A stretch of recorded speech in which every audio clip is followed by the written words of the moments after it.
મહત્વના સમાચાર પર નજર કરીએ તો વંથલીમાં મગફળી કેન્દ્ર ઉદ્ઘાટન પ્રસંગે માણાવદરના ભાજપના ધારાસભ્ય ઉગ્ર બન્યા હતા।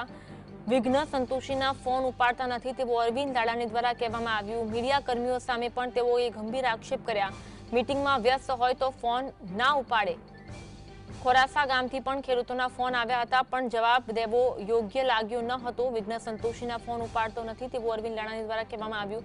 મીડિયા કર્મીઓ સામે પણ તેમણે ગંભીર આક્ષેપ કર્યા।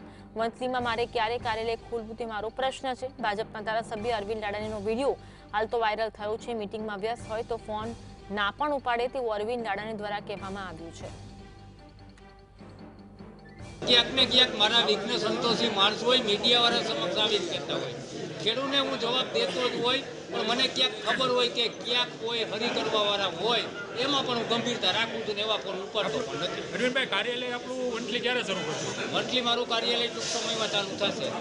6 મહિના થયા? ના, એવું કાંઈ નથી। કાર્યાલય કરવું ના કરવું એ મારી ઈચ્છાની વાત હોય છું। લોકો એટલે સતત સંપર્કમાં હોય, એવું નથી કે કાર્યાલય હોય તો જ બધો વહીવટ થઈ શકે। આ અંગે વધુ વાત કરીશું। સંવાદદાતા હિરેન ફોનલાઈન પર જોડાયા છે। હિરેન, અરવિંદ લાડાણી ઉગ્ર બન્યા હતા, તેમણે વિઘ્ન સંતોષી પર આક્ષેપ કર્યો હતો, વિગત જણાવશો?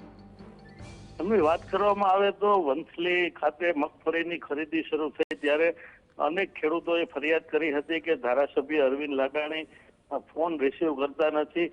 આ અંગે મીડિયા દ્વારા સવાલ પૂછવામાં આવ્યા ત્યારે અરવિંદ લાડાણીએ કહ્યું કે જે અમુક વિઘ્ન સંતોષીઓ છે તે બદનામ કરવા માટે ખોટી રીતના ફોન કરી અને રેકોર્ડિંગ કરી વાયરલ કરી રહ્યા છે, તેના કારણે ફોન ઉઠાવવામાં આવતો નથી તેવો દાવો કર્યો હતો। પરંતુ આ સમગ્ર મુદ્દો છે તે હાલ માણાવદર વિધાનસભામાં ચર્ચાનો મુદ્દો બની ગયો છે ને આ અંગે રાજનીતિ પણ શરૂ થઈ ગઈ છે।